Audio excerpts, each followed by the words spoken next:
Good evening. I'd like to call to order the Town of Delafield Board of Supervisor meeting for Tuesday, December 9th. Please stand and join me in the Pledge of Allegiance.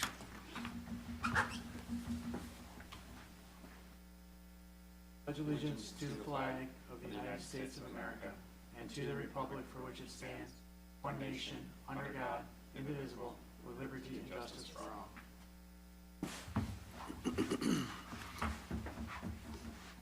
Please call the roll. Supervisor Mahoney-Ogden. Present. Supervisor Miller. Present. Supervisor Wolfley. Present. Supervisor Berkowitz. Present. Chairman Kranek. Present. Thank you. Item 4, citizens' comments. Public comments from citizens regarding items on or not on the agenda. The board may not engage in discussion with the citizens making those comments. Individual presentations are limited to 3 minutes, and citizens shall follow the rules outlined in section 2.04, paren 1, paren D of the Town Code. Any citizens' comments? Being no citizens' comments, I'm going to close citizens' comments period and move to item 5. Look for a motion to approve the minutes from the November 11th, 2025 Town Board. I motion to approve the minutes November 11th, 2025. A second. Motion is second to approve the minutes. All in favor say aye. Aye. Opposed? Motion passes 5-0. Next item would be action on approval of the vouchers. Look for a motion on accounts payable and payroll, please. Motion to approve payroll check register dated December 5th, 2025, the amount of $16,260.31. Payroll check register dated November 14th of 2025 for $14,685.01. And check register dated December 9th, with checks number 69053 through 69075 in the amount of $195,694.90. A second. Motion is second for accounts payable and payroll. All in favor say aye. Aye. Aye. Opposed? Motion passes 5-0. Next item, item 7, communications for discussion possible action. The November 2025 Waukesha County Sheriff's Report is included in our packet.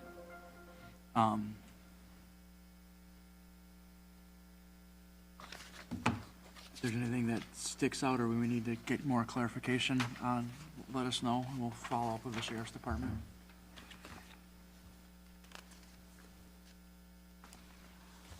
There's nothing on the Sheriff's Report. Move to the December budget to actual report in our packet.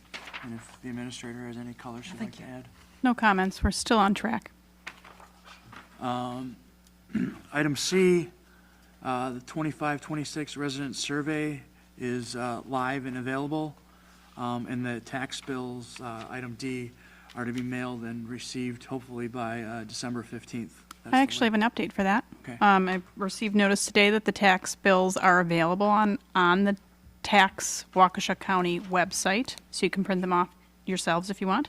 They will be mailed out this Thursday, so the 11th.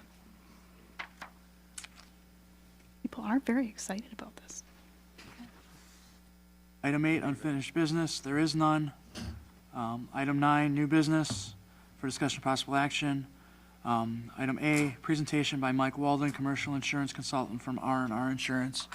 If you please come to the podium and tell us what you got prepared for us for our insurance for next year. Well, obviously, I think everybody has the proposal in front of them, right? So if you want to jump into the first page, I'll just kind of start going through it. You see the list of the different locations that we have. We've got the highway department, garages, fire station, storage shed, property in the open, and then the other fire stations. So at the end of the day, we increased 3 of our buildings by about 3.5%, roughly $166,000 more in values. If you go all the way down, we've for the buildings, we have this year $6,812,150. Last year we had $6,646,000. Content stayed the same. Personal property in the open stayed the same. So the total real value is $7,892,000. Contractors' equipment stayed the same. No change in that. Then equipment breakdown stayed the same. So if you look at the premium portion, this year for the property, it's $11,804. Last year we were at $11,362. So just about a 1.5% rate increase. If you throw in that additional value that we have for raising the value of the buildings. And then equipment breakdown went up $100. Total premium is up $541, or 4%, but that, doesn't include the increase in the values. Any question on that? Makes sense? I mean, we try to keep the values going up a little bit each year so we don't get behind. That's what Michelle and I were thinking. Last year, we did the same to the three main buildings that we have. I've seen them push for any higher deductibles than $2,500. We looked at a $5,000 deductible last year, and it was saving $450. So I thought, Yeah. probably not something I'd recommend, Yeah, one of these days, Joe, the carriers will get smart and say, we'll save you some premium by Yeah. raising the deductible, but they don't do it. You just don't see it. And, the other piece to it, if we had, $50 million in values, and you raise the deductible, the $5,000, now you could probably see $3,000 or $4,000, but we don't have that kind of value, so. So that's on the property piece. Any questions? No contract language changes, and add any like wind hail deductible changes or Oh, anything along those lines? No, which is nice to see. Yeah, Right. almost every other contract you see, that's happening. Yep. And significant wind hail deductibles. The next page just gives a breakdown of each one of those buildings and the contents that we have inside of them, as well as the property in the open. If you have any questions on those, I'm happy to chat more with you. So if you see the salt shed, the contents in there is obviously the salt. That's the value that we have on it.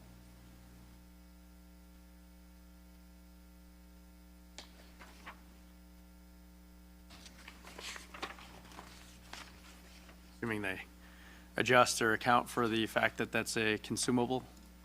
That it goes up and down, you mean? Yeah, Yeah. yeah. It's, I don't know that we're gonna get that much savings from it, but you hope that they do, Joe, in the whole scheme of things, but. And the next page is our equipment that we have. Once again, that did not change, still at $1,130,008. May have some changes for next year, Michelle, I hear, but keep the fingers crossed.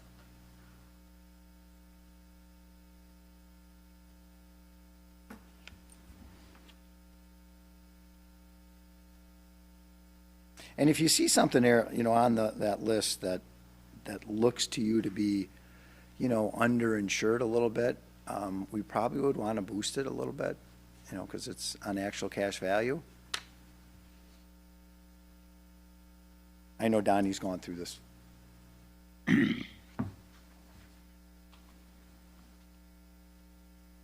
The next piece is the liability. And, from an increase standpoint this year on the liability, it went up 10%. That's not typical of Community Insurance Corporation. But we've got two outstanding claims right now sitting out there for excessive taxes and, assessment, I'm sorry.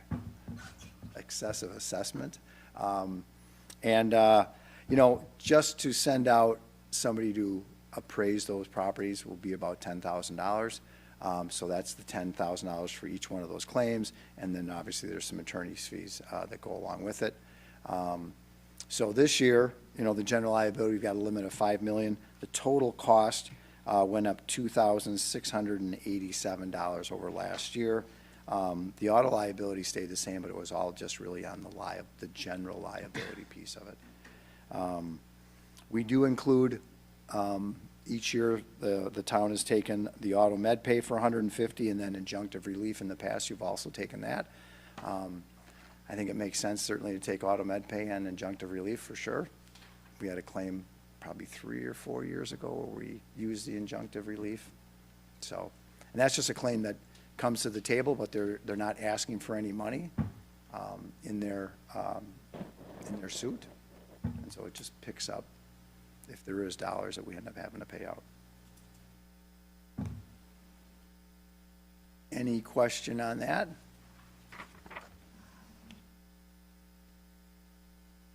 Any questions?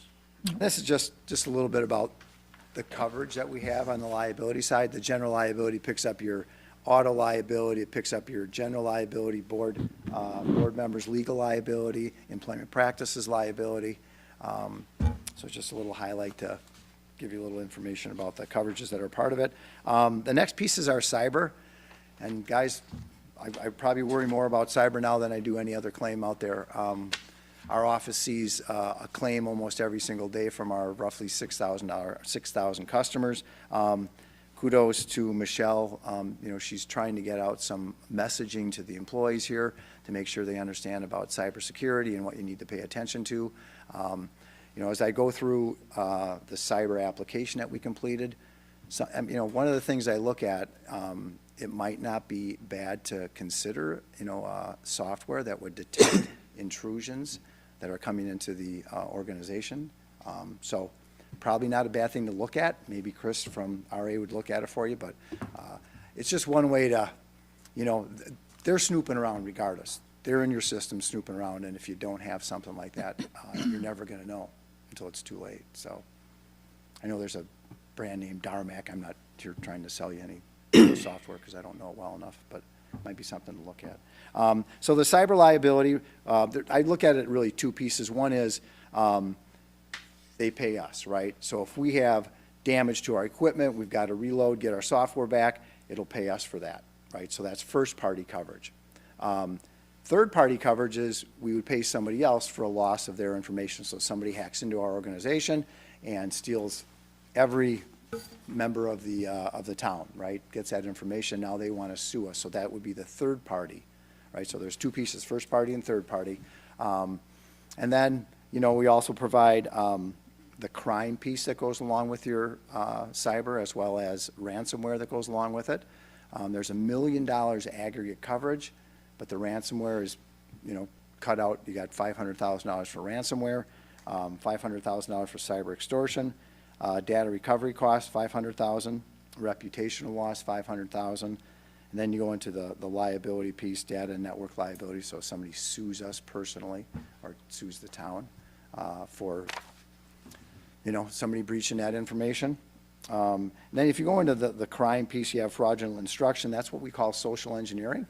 So Ed, you send a email to Michelle, and Michelle thinks it's you, and she sends money out to somebody, and it's too late by the time we find out that they sent that money out, and that's a no-no, right? But that's what the fraudulent instruction is. Then you have funds transfer fraud, and then you have telephone fraud and criminal reward. It's as good of a policy as there are out there. I mean, we constantly look at our cyber policies from all the companies we represent, and CIC has one of the best forms out there. I have yet to have a claim that wasn't covered by CIC. And I'll throw this out, if we ever have a claim, you know, we've got R.A. Smith as our third-party administrator of our system, that we make sure that community insurance company knows that we have that person, and he's going to help us through that process. If we don't let them know that at the time of a claim, they're going to say, who's this guy? We're not going to pay his bills for it. So if we have a claim like that, we want to make sure we're talking to Community Insurance Corporation and making sure those costs are covered.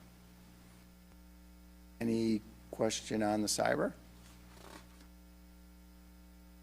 Then the next part is just the autos that we have. That's a total value, $1,562,000. We've got a comp and collision deductible of $500. We've got the full $5 million limit that go above our autos. Sounds like we might be moving one of those vehicles at some point in time. We'll see. Keep the fingers crossed.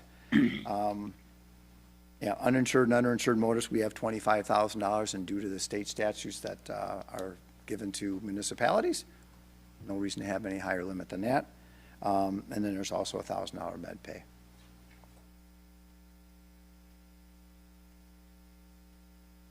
Everything okay with that? Okay.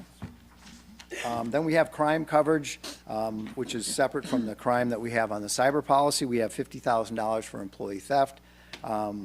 We have $50,000 for forgery and alteration. Money and securities, yeah, I know we don't have $50,000 of cash sitting here, but it just comes along with the policy. And then we have our scheduled position bonds for our clerk treasurer and deputy clerk treasurer for $90,000. I think we boosted that 2 years ago. Could have been last year, but I think it was 2 years ago. We used to have that at 50 as well, but we boosted it to 90. which makes sense. Any question on the crime piece? Makes sense. And then we have workers' compensation. Michelle did increase the salaries, up roughly 7%, I think. No, it wasn't 7? 10, oh, 0.7. So last year, at the main class code 8810, I shouldn't say main class, clerical class code, we were at 210,000. Now we're at 225. And then at municipal operations, we used to be at 450, and now we're at 482. Our experience mod last year was a 0.88. This year it's at a 0.89. Rates have gone down, so that'll artificially inflate our experience mod. The good news is the cost of our work comp is down because the rates went down about 7.5%, which is always good. We'll take it. A little extra payroll. Experience mod went up 1 point, but the rates came down to help us. The next part just gives the breakdown of the premium that we went over. Like I said, the property went up $442, and I'd say, given the current marketplace right now of property, I think that's pretty good. If you really back out the increase in values, it's less than a 1.2% increase in rates. Equipment breakdown is up $99. Auto physical damage is up $107. That's an area that, you know, Joe, if you talk to any of your carriers, they probably tell you nobody's making money on auto right now. So it was good to see that pretty much stayed flat. Once again, auto med pay was $150. The liabilities, I said, that went up $2,687. But that's only due to the 2 open claims that we have. Crime or injunctive relief went up slightly. That goes along with the GL. And then the crime, we paid the full 3-year policy last year. So we don't have a bill for that this year. And workers' compensation, you know, that's set by the state. There's not a lot I can do with that premium other than play with the payroll. Any questions? Come on. Not gonna let me. This is the 3rd time we've done this, at least, maybe 4th. So I've asked you, Yeah. I've grilled you Yeah. as many times as I can, I think. Okay, all right, that's fair. This year, we don't have to sign anything, Ed. We Okay. used to have to sign something all the time. This year, you don't have to, so. So I guess we just look for a motion to approve the proposal with the injunctive relief and the auto med pay. Motion to approve R&R's proposal for property insurance coverage for the coverage term January 2026 through January 2027 with the injunctive release and auto med pay additions. A second. Motion is second to accept the proposal as presented. All in favor, say aye. Aye. Opposed? Motion passes 5-0. Thank you. Thanks, guys. Have a great one. Thank you, you too. Thank you.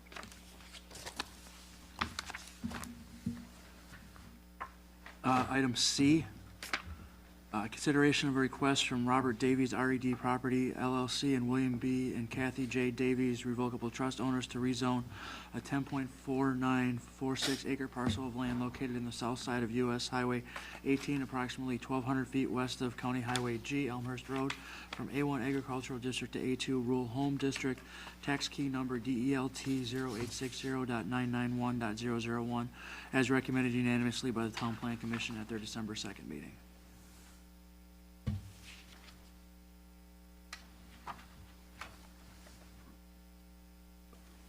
No questions. I would make a motion to approve the request as presented. Second? Motion is second to approve the rezone as presented. All in favor, say aye. Aye. Opposed? The rezone is approved 5-0.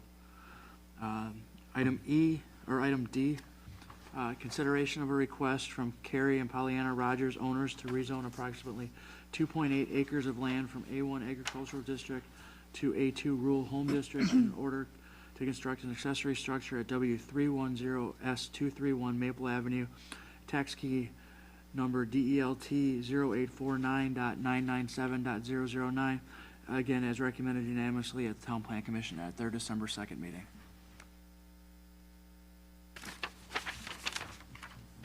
I motion as presented. Second. Motion is second to approve the rezone for the Rogers. All in favor say aye. Aye. Aye. Opposed? The rezone is approved 5-0. Next item, item E, consideration of a request from David Williams, owner, for a one-lot CSM to add approximately .19 acres of land to an existing residential parcel at S11 W28264 Summit Avenue, tax key number DELT 0864.998.001, as recommended unanimously at the Town Plan Commission at our December 2nd meeting. I motion to approve as presented. Second. Motion is second to approve the CSM. All in favor say aye. Aye. Aye. Opposed? Motion passes 5-0. For the next item, I'm going to be recusing myself and going into the hallway.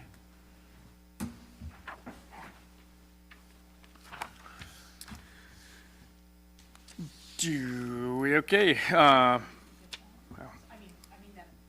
Yeah. No worries. You're fine.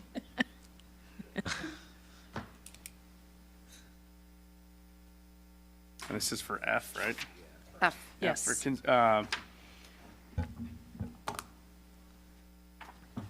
so we've got item F, which is consideration of a request from DM Braden LLC, owner, and Vicky Braden, applicant, for an approval of a one-lot certified survey map to combine two parcels at N30 W29315 Hillcrest Drive.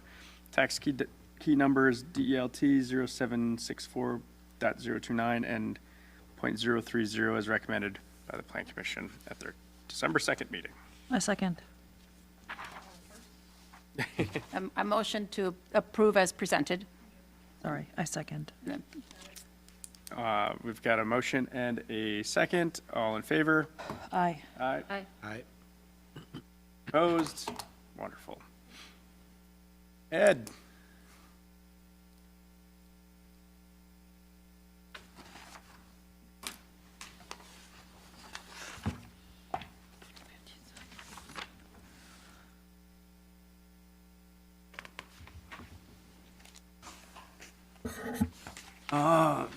Item G, consideration of a resolution approving the 2026 Lake Country Municipal Court budget.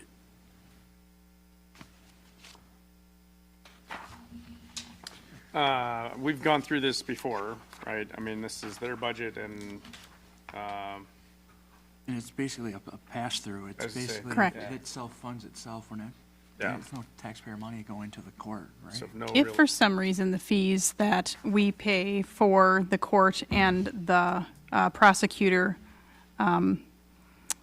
leave the resident footing an additional portion of the bill, I'll bring it to you for a review of our actual fees to make sure that those pieces, like our fees, are covering our costs.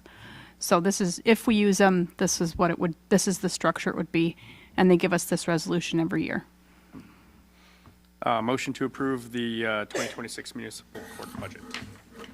I second. Motion is second to approve the court budget. All in favor say aye. Aye. Aye. Opposed, motion passes 5-0. Item H. Consideration to appoint a town board supervisor to the LCFR Fire and Rescue Board for a 2-year term ending December 31st, 2027. I recommend and nominate Supervisor Magali Miller to be reappointed to the Lake Country Fire and Rescue Board for an additional 2-year term ending December 31st, 2027.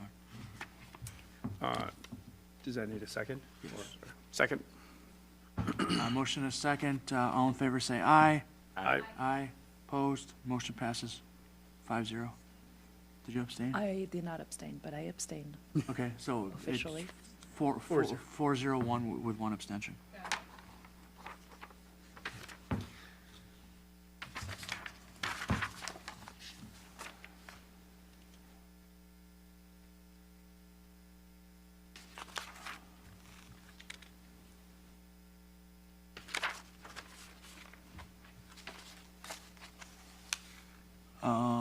Item I, consideration to appoint a citizen member to the Lake Country Fire and Rescue Commission for a 2-year term ending December 31st, 2027. Yes, please.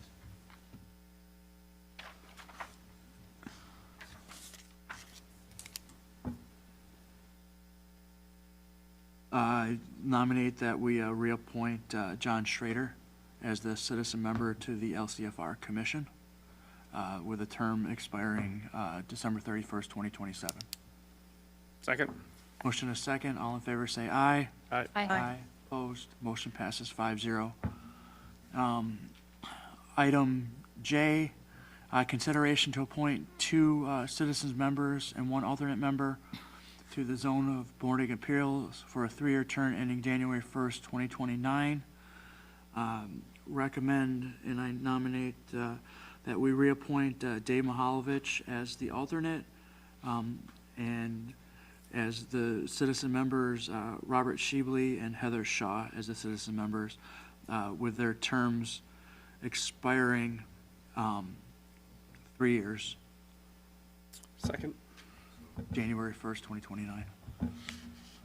So there's a motion and a second. All in favor say aye. Aye. Aye. Opposed? Motion passes 5-0. Next item, item K, consideration of poll worker nominations from the recognized political parties for the 2026-2027 term. This is an item that comes up every November of odd years. We have to use these folks that sign up for the parties first when we're scheduling for poll workers for elections, and then we fill in every other space with an unaffiliated person. The lists that you have in front of you, people can be removed from them if they, move or whatnot, but to add more people to these lists, I would bring them to you at a later date, but this is what we have right now. We basically are looking for a motion to approve the nominations from the recognized political parties as presented. Correct. Okay, that's my motion. I second. Motion and a second to approve the poll worker nominations from the recognized political parties. All in favor say aye. Aye. Opposed? Motion passes 5-0. Announcements. This is the last meeting for December. There is no meeting in December 23rd, so this is the last official business until next year.